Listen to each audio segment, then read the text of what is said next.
Hello students, welcome back to the channel accounts expertise. आज हम अपना नया चैप्टर स्टार्ट करेंगे, एक अकाउंटिंग फॉर इनकम्प्लीट रिकॉर्ड्स। इस चैप्टर में बेसिकली हमें क्या पढ़ना है, जो हमारे इनकम्प्लीट रिकॉर्ड्स हैं। इनकम्प्लीट रिकॉर्ड्स क्यों होते हैं? जिस एंटिटी में अकाउंट्स को कम्प्लीटली रिकॉर्ड नहीं किया जाता, ठीक है, ट्रांजेक्शन्स को बुक्स ऑफ अकाउंट्स में रिकॉर्ड नहीं किया जाता, तो वहाँ पे क्या होता है, जो हमारे रिकॉर्ड्स हैं वो इनकम्प्लीट रह जाते हैं। ज़्यादातर ये किस में होता है? स्मॉल एंटिटीज़ में। तो छोटी मोटी जो हमारी एंटिटीज़ होती हैं उसमें क्या होता है कि जो ओनर हैं वो इस पे ज़्यादा ध्यान नहीं देते हैं, बस केवल कुछ ही ट्रांजेक्शन्स पे देते हैं जो इम्पोर्टेंट होती है for the purpose of business. अगर हम बात करें तो एक प्रॉपर अगर मेंटेन हम रिकॉर्ड्स करते हैं तो उसमें क्या होता है, हमारी प्रॉपर बुक्स ऑफ अकाउंट्स में जनरल एंट्रीज होनी चाहिए, हर ट्रांजेक्शन की जनरल एंट्रीज होनी चाहिए, ठीक है। कम्प्लीटली लेजर्स में पोस्ट होना चाहिए सारी एंट्रीज़, ठीक है। लेजर्स के बेस पर हमारा जो ट्रायल बैलेंस है वो बनना चाहिए। ट्रायल बैलेंस के अकॉर्डिंग हमारा क्या होना चाहिए? प्रॉफिट एंड लॉस अकाउंट होना चाहिए। और अल्टीमेटली लास्ट में हमारा क्या होना चाहिए? Balance sheet of the firm और company and notes to accounts. ये चीज़ क्या है? हमारे बिजनेस के पर्पस के लिए इसे कहते हैं हम कंप्लीट रिकॉर्ड्स, ठीक है। हम अपनी बुक्स में जनरल एंट्रीज कर रहे हैं, लेजर्स में कम्प्लीटली पोस्ट कर रहे हैं, ट्रायल बैलेंस बना रहे हैं, प्रॉफिट एंड लॉस अपना ड्यूरिंग द ईयर प्रॉफिट हम इजीली कैलकुलेट कर रहे हैं, ठीक है। और साल के एंड में हमारा प्रॉफिट निकल कर आ रहा है और हम बैलेंस शीट कम्प्लीटली प्रिपेयर कर रहे हैं। तो ये क्या है? According to double entry system,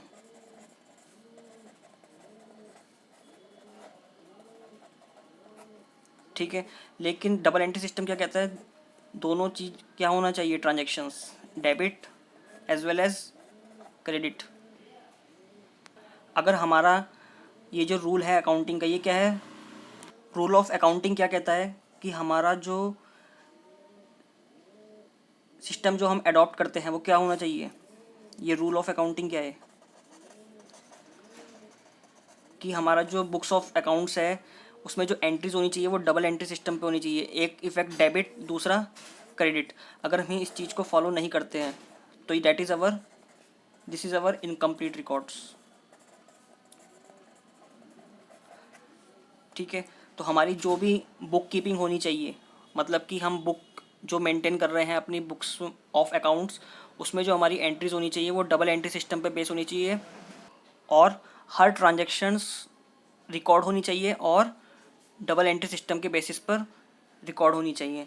लेकिन जो स्मॉल एंटिटीज़ होती हैं जो बुक्स ऑफ अकाउंट्स पे ध्यान नहीं देती, वो क्या करते हैं? मेनली कैश पर, कैश, डेटर्स और क्रेडिटर्स, इनका जो रिकॉर्ड है वो प्रॉपरली मेंटेन करती हैं, ठीक है। लेकिन जो एसेट्स हैं, एसेट्स, लाइबिलिटीज़ और रेवेन्यू, एक्सपेंसेस,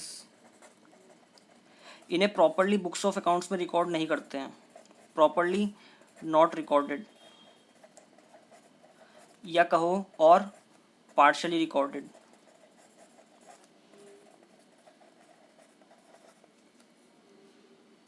जिसके कारण क्या होता है, हम ड्यूरिंग द ईयर जो हम प्रॉफिट निकालना चाहते हैं वो प्रॉफिट हम कम, जो नेट प्रॉफिट हम निकालते हैं फॉर द फर्म कि हमने पिछले पूरे साल में जो हमने बिजनेस में काम किया है उसमें क्या नेट प्रॉफिट हमने कमाया है, उसको एसर्टेन करने में हमें क्या होती है? प्रॉब्लम होती है, क्योंकि हमारे रिकॉर्ड्स ही कंप्लीट नहीं है, ठीक है। जब तक कंप्लीट रिकॉर्ड्स नहीं होंगे हम अपने प्रॉफिट नहीं एसर्टेन कर पाएंगे, ठीक है। कोई भी ना कोई इन्फॉर्मेशन हमारी मिस होगी जो हमें चाहिए होगी during the preparation of financial statements.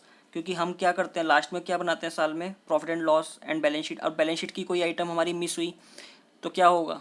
हमारे कंप्लीट रिकॉर्ड्स नहीं कहलाएंगे और हम true and fair view, business का मोटिव हमने जो पढ़ा था वो क्या था? बिजनेस का मोटिव होता है टू अर्न प्रॉफिट, ठीक है। प्रॉफिट अर्न करना एंड ये पहला। दूसरा, to ascertain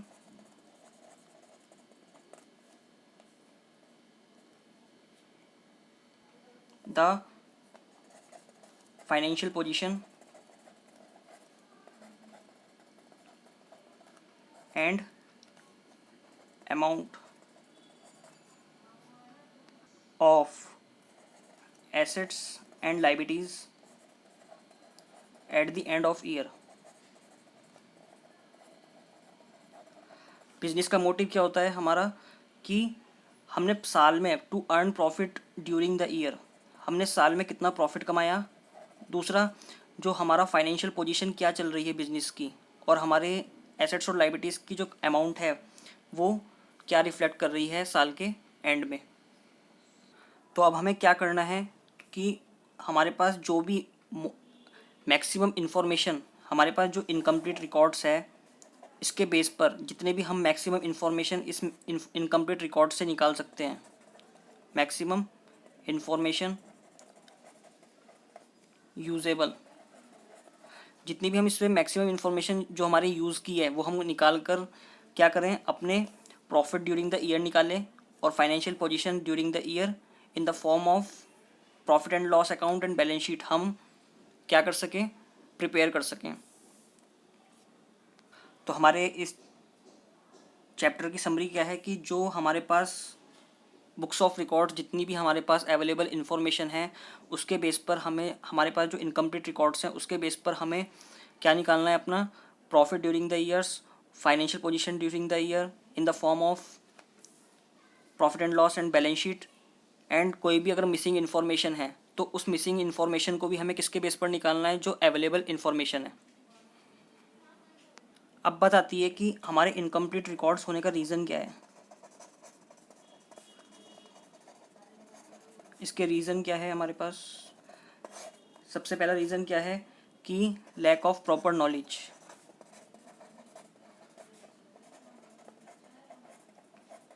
of accounting principles, जो अगर किसी पर्सन को ऑनर ने हायर किया हुआ है फॉर अकाउंटिंग पर्पस, उसके पास प्रॉपर नॉलेज नहीं है किसकी, अकाउंटिंग प्रिंसिपल्स की, कैसे हमें बुक्स ऑफ अकाउंट्स मेंटेन करना है on the basis of double entry system.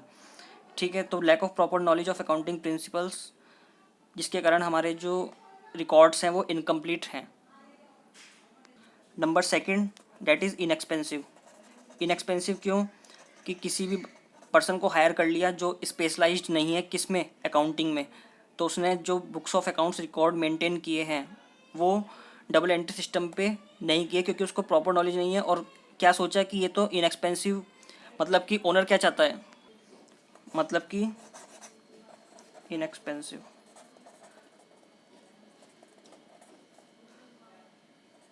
मतलब जो ओनर है वो क्या चाहेगा कि मेरा जो प्रॉफिट हो वो ज़्यादा से ज़्यादा हो, खर्चा कम से कम हो। तो वो क्या है, किसी भी बंदे को रख लिया अपने बिजनेस में for the purpose of accounting, चाहे वो स्पेशलाइज्ड हो या ना हो। तो चीप मोड ऑफ मेथड अपनाया किस चीज़ के लिए, अकाउंटिंग के लिए, जिसकी वजह से कंप्लीट जो रिकॉर्ड्स हैं वो क्या हो रहे हैं, मतलब रिकॉर्ड जो है प्रॉपरली मेंटेन नहीं हो रहे हैं। Number third, few books maintain,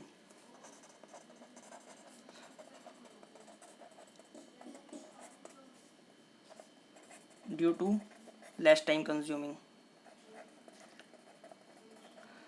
कुछ ही बुक्स ऑफ रिकॉर्ड्स मेंटेन कर लिया, जैसे कैश का, डेटर्स का, क्रेडिटर्स का ओनली। ठीक है, कि बस जितना कम होगा उतना लाइन हमारे लिए लेस टाइम कंज्यूमिंग होगा। तो ओनर्स क्या चाहते हैं कि जितना बुक्स ऑफ रिकॉर्ड्स हमारी कम बुक्स होंगी उतना ज़्यादा क्या होगा, इनएक्सपेंसिव होगा। ठीक है, लेस टाइम कंज्यूमिंग होगा। नंबर फोर्थ, कि few transactions, few transactions to be record of special nature. Owner क्या चाहता है कि बस मैं कुछ ही रिकॉर्ड करूं जो स्पेशल नेचर का है, सारी चीज़ रिकॉर्ड नहीं करना चाहता। जो स्मॉल एंटिटीज़ होती हैं वो अपने अकाउंट्स पे ज़्यादा ध्यान नहीं देते हैं। ठीक है, जितनी इन्फॉर्मेशन जो डेली बेस की जो इन्फॉर्मेशन है केवल उस पर ही ज़्यादा ध्यान देते हैं। बाकी जो हमने साल में क्या प्रॉफिट कमाया और हमारी फाइनेंशियल पोजीशन क्या चल रही है वो उस पर इतना ध्यान नहीं देते, बस डे टू डे बेस पर जो चल रहा है। लेकिन जो बिग ऑर्गेनाइजेशन होती हैं वो अपनी हर चीज़ पर ध्यान रखती हैं कि हमने साल के एंड में, पूरे साल में क्या हमने इम्प्रूवमेंट किया, कितनी ग्रोथ की और कितने हमने प्रॉफिट कमाया और हमारे फाइनेंशियल पोजीशंस क्या रिफ्लेक्ट कर रहे हैं। तो हमने जो यहाँ पे पढ़ा था कि एसेट लाइबिलिटीज़ मेंटेन नहीं करते हैं। ऐसे एसेट एंड लाइबिलिटीज़, डेटर्स और क्रेडिटर्स भी एसेट एंड लाइबिलिटीज़ में आते हैं, लेकिन जो ये अदर्स एसेट्स लाइबिलिटीज़ होते हैं, ऐसे एसेट्स और लाइबिलिटीज़ क्या होते हैं, अदर्स भी तो होते हैं, केवल क्रेडिटर्स एंड क्रेडिटर्स ही नहीं होते। जो अदर एसेट्स एंड लाइबिलिटीज़ होते हैं वो उनके बुक्स ऑफ अकाउंट्स में प्रॉपरली मेंटेन नहीं होते हैं। ठीक है, क्या खर्चा किया, जब तक क्या कमाया पूरे साल में और क्या एक्सपेंस खर्चे हमने प्रॉपरली रिकॉर्ड नहीं किए होंगे बुक्स ऑफ अकाउंट्स में, तो हमारा प्रॉफिट जो है वो करेक्ट नहीं निकल के आएगा। तो हम बात करते हैं कि अब हमें कैसे हम अपने प्रॉपरली रिकॉर्ड्स को मेंटेन करेंगे। उसके लिए फर्स्ट मेथड हमारा क्या है? फर्स्ट मेथड हो गया हमारा preparation of statement of affairs.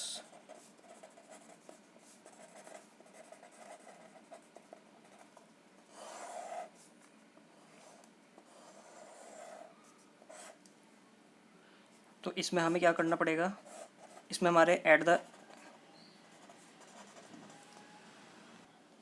Beginning of the year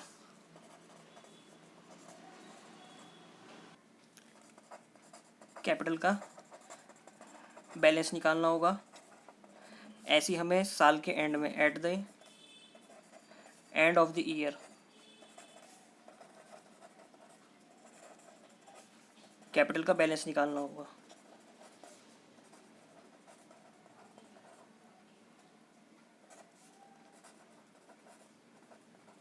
second क्या है हमारे पास, सेकंड मेथड, इसमें मैं प्रिपरेशन ऑफ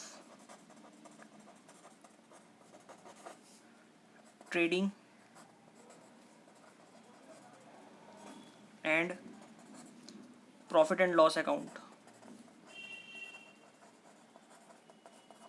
एक trading and profit and loss account and balance sheet.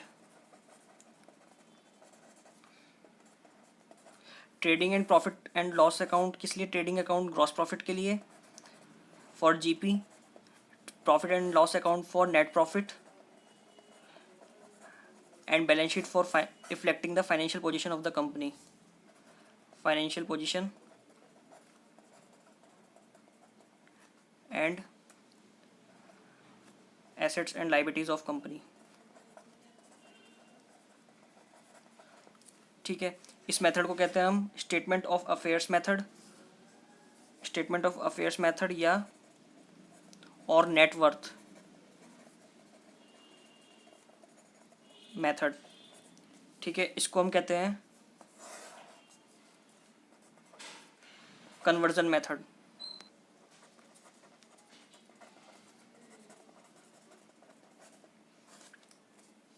ठीक है, तो हम अब बात करते हैं सबसे पहले अपने स्टेटमेंट ऑफ अफेयर्स मेथड पर। तो इसमें हमें क्या करना है, ये है हमारा स्टेटमेंट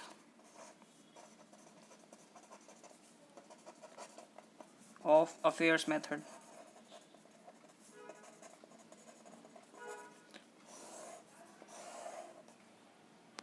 अब देखिए हमारा क्या होता है, assets is equals to liabilities, ये पहले चैप्टर में हमने पढ़ा था, assets equal to liabilities plus capital होती है हमारी।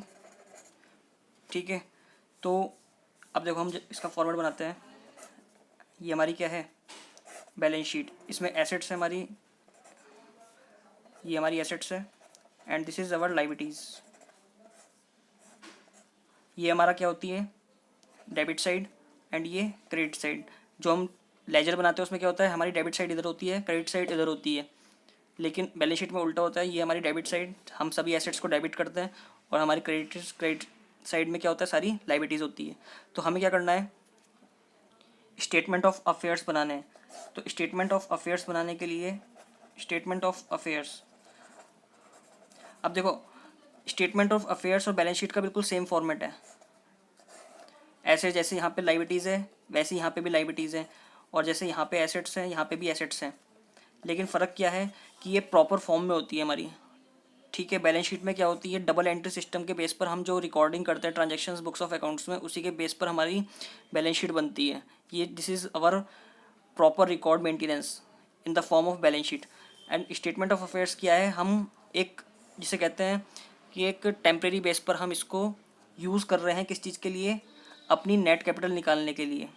ठीक है, कैपिटल निकालने के लिए, क्योंकि हमारे पास कंप्लीट रिकॉर्ड्स नहीं है, तो जितने भी अवेलेबल रिकॉर्ड्स हैं उसको हम अपने स्टेटमेंट ऑफ अफेयर्स, एक स्टेटमेंट बना रहे हैं उसकी, जो हमारे पास अवेलेबल इन्फॉर्मेशन है, जिसके बेस पर हम अपनी क्या निकालेंगे, capital eight the end of the year. ठीक है, तो हम सब एसेट्स यहाँ लिखेंगे, डेटर्स, क्रेडिटर्स। क्वेश्चन में क्या होगा, हमें या तो स्टेटमेंट ऑफ अफेयर्स में क्या होगा, या तो कैपिटल का बैलेंस हमें साल के शुरुआत में, देखो ये क्या है, ये फाइनेंशियल ईयर हमारा 2021 समझ लो, और ये फाइनेंशियल ईयर हमारा 1920 समझ लो। ठीक है, अब हमारे पास क्या होगा, इस साल में जो भी ट्रांजेक्शन्स हुई होंगी उसके बेस पर, इस पॉइंट ऑफ टाइम पर हमारे पास क्या होगा, डेटर्स, क्रेडिटर्स, लाइबिलिटीज, जितनी भी हमारे पास इंफॉर्मेशन दी होगी क्वेश्चन में इस पॉइंट ऑफ टाइम पर, या एक इस पॉइंट ऑफ टाइम पर, क्योंकि हमें किस पे वर्किंग करनी है, इस साल के प्रॉफिट पर, जो हमारा करंट ईयर है। तो करंट ईयर के प्रॉफिट पे वर्क करने के लिए हमें क्या चाहिए होंगे, 2 साल, एक तो जिस ईयर पे हम वर्किंग कर रहे हैं उसके बिगिनिंग का बैलेंस कैपिटल का, और उसके एंड का बैलेंस। ठीक है, अब जो बिगिनिंग का बैलेंस है वो हमें या तो क्वेश्चन में, देखो बिगिनिंग में और एंड में जो बैलेंस निकालेंगे हम कैपिटल का, या तो क्वेश्चन में दे रखा होगा, या नहीं दे रखा होगा तो हमें स्टेटमेंट ऑफ अफेयर्स के थ्रू हमें साल की बिगिनिंग में और साल के एंड में वो स्टेटमेंट ऑफ अफेयर्स के थ्रू हमें वो कैपिटल निकालनी पड़ेगी। ठीक है, तो यहाँ पे भी हमें डेटर्स, क्रेडिटर्स और भी एसेट लाइबिलिटीज़ दी होंगी, और यहाँ पे भी हमें एसेट्स एंड लाइबिलिटीज़ दी होंगी क्वेश्चन में। तो उसी के बेस पर हमें beginning and at the end of the current year हमें अपनी कैपिटल निकालनी है। अब देखो 19-20 का जो एंड होगा, मान लो ये 31 मार्च 19 है, वो 31 मार्च 20 है, 31 मार्च 20, तो 1 अप्रैल 2020 को क्या होगा, 1 अप्रैल 2020 में वही तो बैलेंसेस कैरी फॉरवर्ड होंगे। तो हम क्या क्या करना है, 19-20 की भी इन्फॉर्मेशन दी होगी, ठीक है, और 20-21 की भी इन्फॉर्मेशन हमारे पास होगी। 20-21 की इन्फॉर्मेशन हम किस लिए यूज़ करेंगे, capital eight the end of the year निकालने के लिए, और 19-20 की जो हमें डेटर्स, क्रेडिटर्स एंड में दिए होंगे वो हमारा किस चीज़ के लिए काम करेंगे, 20-21 की बिगिनिंग में कैपिटल निकालने के लिए। ठीक है, अब हम कैपिटल क्यों निकाल रहे हैं, क्योंकि कैपिटल में हमारा प्रॉफिट ऐड होता है। ठीक है, जो साल में हम प्रॉफिट कमाते हैं, जैसे हमने 20-21 में जो प्रॉफिट कमाया, वो हमारे जो 20-21 की जो एंड ईयर एंड में जो कैपिटल निकलेगी या दे रखी होगी क्वेश्चन में, उसमें हमारा प्रॉफिट भी ऐड होगा। ठीक है, तो उस प्रॉफिट को हमें किस में से निकालना है, कैपिटल के अंदर से निकालना है। तो हम क्या करेंगे, उसके लिए हमें क्या करना होगा, हमें एक ऐसा फॉर्मूला लगाना होगा जिससे हमारी जो कैपिटल है वो निकल कर आ जाए। लेट सपोज हमें क्वेश्चन में क्या कर रखा है, at the beginning of year and at the beginning of year, हमें at the end of the year हमें कैपिटल निकाल के दे रखी है, क्वेश्चन में दिया हुआ है। तो हमें क्या निकालना है, प्रॉफिट निकालना है। तो प्रॉफिट, अब देखो capital eight the end of year का हमारा फॉर्मूला क्या होता है, capital eight the end of year,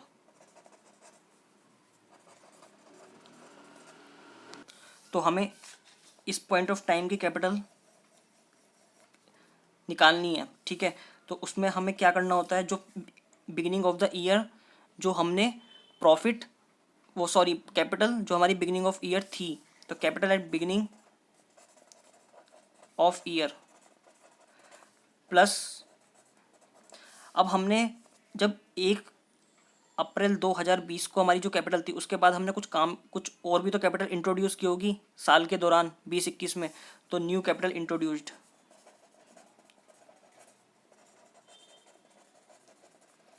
फिर हमने 20-21 में कुछ पैसा बिजनेस से निकाला होगा, that is our drawings minus drawings. और 20-21 में हमने क्या होगा, 20-21 में जब कुछ काम किया होगा तो काम करके हमारी कुछ रिवेन्यू आया होगा, कुछ इन खर्चे हुए होंगे, तो हमारा क्या होगा, नेट प्रॉफिट निकल के आया होगा। 20-21 में हमने कुछ प्रॉफिट कमाया होगा, तो वो प्रॉफिट भी हमारा किस में ऐड होता है, कैपिटल में। तो हमें ये सारे कंपोनेंट्स किसके हैं, capital eight the end of the year जो हम निकालेंगे capital eight the end of year, उसके सारे कंपोनेंट्स हैं। Profit eight the end of year, profit earn during the year, sorry,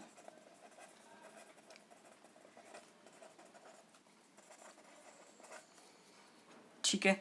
तो अब हमारा एक पॉइंट, लेट सपोज ये 1 है, ये 2 है, ये 3 है, ये 4 है, एंड डेट इज़ 5। ठीक है, अब हमें क्या निकालना है, ये निकालना है प्रॉफिट ड्यूरिंग द ईयर। तो हम क्या करेंगे, 5 इज इक्वल्स टू 1 -2 -3 एंड +4। तो ये क्या है, profit earn during the year. 1 हमने क्या करा है, capital eight the end of year में से माइनस कर दिया हमने capital eight the beginning of year 2 number. फिर न्यू कैपिटल इंट्रोड्यूस्ड, वो माइनस कर दिया है, ये -3। और ये इधर जाके क्या हो जाएगा, साइन चेंज हो जाएंगे इनके, तो ये +4 ड्राइंग्स हम ऐड बैक करेंगे। ठीक है, ऐसे ही जैसे हम प्रॉफिट निकाल रहे हैं, अगर हमसे क्वेश्चन कुछ और रिक्वायरमेंट करता है, लेट सपोज हमसे कह रहा है new capital introduce during the year निकालो। ठीक है, तो हम क्या करेंगे, 3 को एक तरफ करेंगे, 3 को एक तरफ करेंगे तो 1 में से क्या करेंगे, 1 -2 +4 एंड -5। देखो अगर हम करेंगे तो क्या करेंगे, हमें ये निकालना है new capital introduce during the year. तो हमें क्या करना होगा, एक तरफ new capital introduce during the year जो है उसको रखना होगा, ये हमने रख लिया है यहाँ पे, और बाकी जो कंपोनेंट्स है उसको दूसरी तरफ ट्रांसफ़र करना होगा। तो 1, अब हमें ये निकालना है, इसको हमने एक तरफ रख लिया, बाकी उसको दूसरी साइड पे हमने ट्रांसफ़र कर दिया, minus capital eight the beginning of the year plus drawings minus profit during the year. ठीक है, ऐसे ही हमें कुछ भी कंपोनेंट निकालना है, पांचों में से हम निकाल सकते हैं इस फॉर्मूले के बेस पर। लेकिन इस फॉर्मूले को हमें रटना नहीं है, समझना है कि ये फॉर्मूला किस तरह से बना है, कि साल के बिगिन एंड में हमारा जो कैपिटल निकली है उसमें क्या क्या कंपोनेंट्स ऐड हो गए हमारे। एक तो साल की बिगिनिंग ऑफ द ईयर जो कैपिटल है वो होगी, ड्यूरिंग द ईयर जो हमने कैपिटल नई इंट्रोड्यूस करी है वो भी ऐड होगी।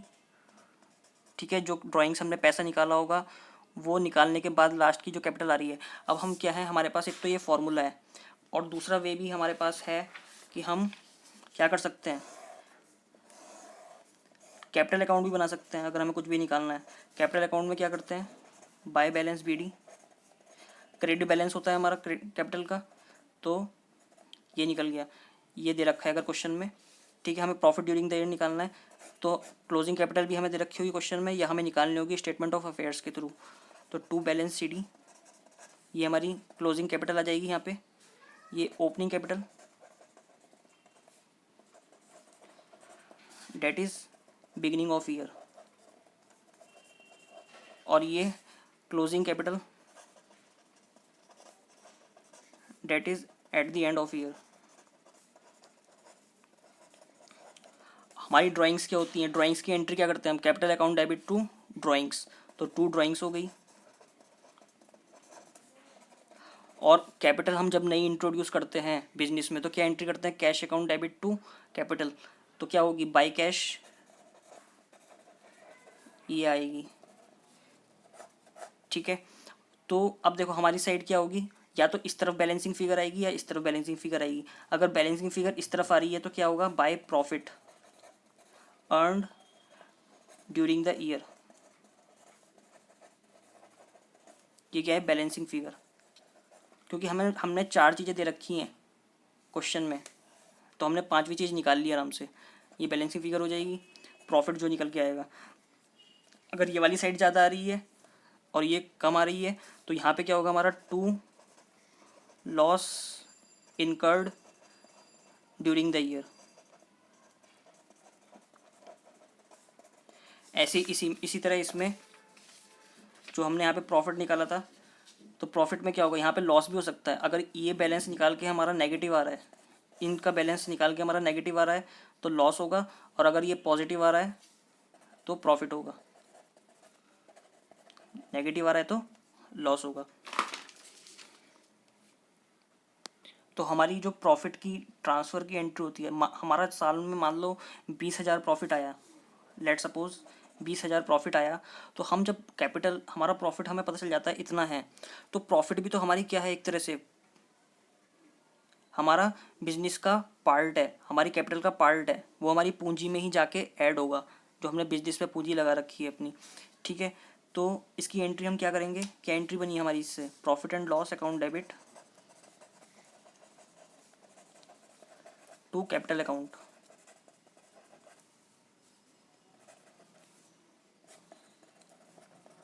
Being profit transfer to capital account.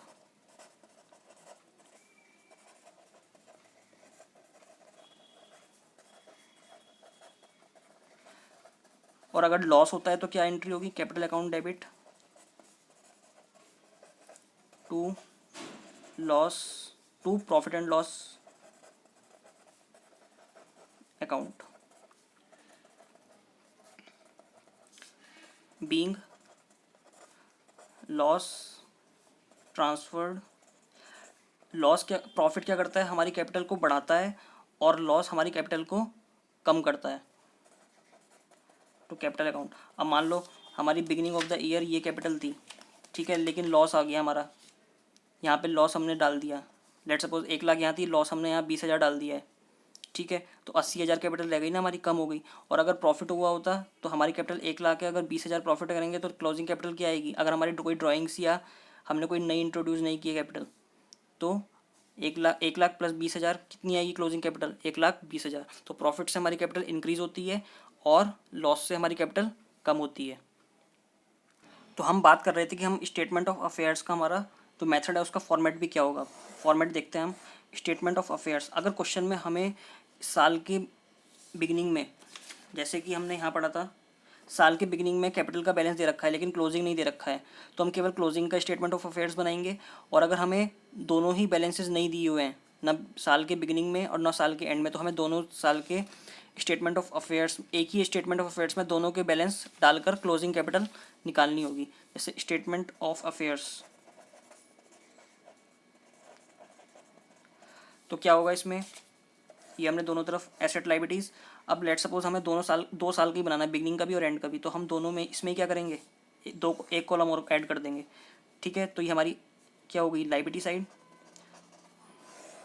और ये हमारी एसेट साइड। यहाँ पे हमारा क्या होगा, हम बिगिनिंग ऑफ द ईयर निकालेंगे, लेट सपोज 17, और यहाँ पे and of the year 18, 1/4/17 and 31/3/2018। अगर हमें बिगिनिंग का बैलेंस दिया हुआ है तो हमें इस कॉलम की ज़रूरत ही नहीं है, ठीक है। और अगर दिया है, सॉरी नहीं दिया है, तो हमें दोनों का प्रिपेयर करने होंगे। तो हमारी एसेट्स क्या होंगी दोनों तरफ, land and building, let suppose land and building, machinery, furniture and stock, debtors, cash, prepaid expense, ठीक है। यहाँ पे हमारे क्रेडिटर्स हैं और बिल्स पेबल या आउटस्टैंडिंग वेजेस, कुछ भी हो सकता है लाइबिलिटीज़ में, ठीक है। तो हमने दोनों तरफ टोटलिंग करी, जिस तरफ का भी टोटल ज़्यादा आ रहा है उस टोटल में से हमें जिस तरफ कम टोटल आ रहा है उसे माइनस करेंगे, तो हमारी क्लोजिंग कैपिटल यहाँ तो इस तरफ आएगी, बैलेंसिंग फिगर, ठीक है। या क्लोजिंग कैपिटल अगर इस तरफ का बैलेंस ज़्यादा है तो क्लोजिंग कैपिटल का बैलेंस इधर आएगा, इधर की साइड माइनस करने पे, तो क्लोजिंग कैपिटल। तो स्टेटमेंट ऑफ अफेयर्स हमारा बनाने का मोटिव क्या है, हमारा कैपिटल का अमाउंट निकालने के लिए, कैपिटल अमाउंट, हमें कैपिटल का अमाउंट निकालना है through the statement of affairs. जब हमारे beginning of the year and and of the year जब हमारा कैपिटल का बैलेंस निकल जाएगा तो हम इस फॉर्मूले का यूज़ करेंगे फिर प्रॉफिट निकालने के लिए। हमें capital eight the end of the year निकाल लिया, capital eight the beginning of the year निकाल लिया, तो हम उसकी वैल्यूज़ यहाँ पे पुट करेंगे। न्यू कैपिटल क्वेश्चन में दे रखी होगी, new capital introduce during the year, minus drawings कर देंगे, तो प्रॉफिट ड्यूरिंग द ईयर निकल के आ जाएगा हमारा। और क्वेश्चन में जितनी भी जो भी रिक्वायरमेंट क्वेश्चन में हमसे मांगी होगी, हम इसी 5 कंपोनेंट्स जो दे रखे हैं इसी के बेस पर हम, अगर हमें 4 इन्फॉर्मेशन दे रखी है तो हम किसी भी इन्फॉर्मेशन को निकाल सकते हैं on the basis of given information in the question. जो क्वेश्चन में अगर मैं कैपिटल इंट्रोड्यूस मांगा है तो वो भी निकाल सकते हैं बाय एडजस्टिंग अवर फार्मूला। सिमिलरली अगर ड्राइंग्स मांगा है, क्वेश्चन में रिक्वायरमेंट मांगी है क्वेश्चन में, तो हम अकॉर्डिंग टू क्वेश्चन को फॉर्मूले को एडजस्ट करके ड्राइंग्स निकाल सकते हैं। इसमें प्रॉफिट, बेसिकली प्रॉफिट ही मांगेगा, तो प्रॉफिट निकालने के लिए हम क्या करेंगे, जो capital eight the end of the year है उसमें से बाकी जो ये ट्रांजेक्शन्स प्रॉफिट के साथ ऐड हुई है इसको eight the end of the year के साथ एक तरफ साइड करके इनके साइन चेंज हो जाएंगे, फिर हम प्रॉफिट अपना इजीली कैलकुलेट कर सकते हैं। तो ठीक है स्टूडेंट्स, आज के लिए इतना ही, मिलते हैं नेक्स्ट सेशन में विद क्वेश्चंस। स्टार्ट करेंगे हम इसके, ये कंसेप्ट हमने समझ लिया है इस पहले सेशन में आज। तब तक के लिए बाय एंड टेक केयर।